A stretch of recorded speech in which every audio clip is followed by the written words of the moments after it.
Hello friends, welcome back to my YouTube channel. আজি কাহিনীটো হৈছে কালি কাহিনীটো মানে গম পাইছেই নহয় চাগে মানে কালিৰ কাহিনীটো হৈছে আজি কাহিনী পুৱাৰ বেলিটো ওলোৱাৰ লগে লগে সকলোবোৰ মানুহ নিজৰ নিজৰ কামত ব্যস্ত হৈ পৰে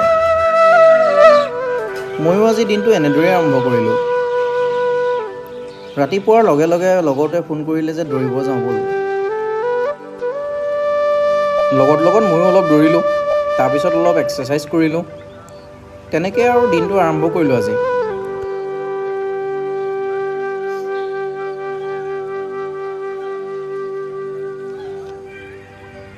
বেলিটি ওলোৱাৰ লগে লগে চৰাই চিৰিকটিবোৰ ব্যস্ত হৈ পৰিলে নিজৰ নিজৰ কামত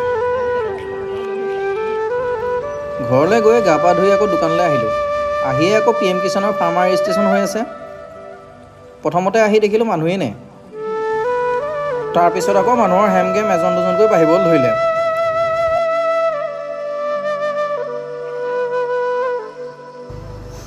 কামখিনি কৰোঁতে আকৌ ইহঁতকেইটাৰো বহুতখিনি সহায় পালোঁ পেহীৰ PM কিষাণৰ নাম আছিলে পেহীয়েও কৰি ল'লে ক'ৰবাত গৈ যদি চাহকাপ পোৱা যায় কিমান যে ভাল লাগে মানে ওচৰৰ ঘৰত আকৌ সত্যনাৰায়ণ পূজা আছিলে সত্যনাৰায়ণ পূজা বুলি ক'লেতো গম পায়েই আৰু ভুলকণৰ লোভততো যাব নোৱাৰাকৈ থাকিবই নোৱাৰোঁ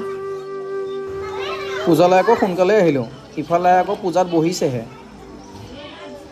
পূজাৰ শেষতে সেৱাভাগ জনাই প্ৰসাদ খাবলৈ বহিলোঁ এয়া কুৰবান আৰু চেলা প্ৰসাদ খাবলৈ পাই কিমান যে ফূৰ্তি সিহঁতৰ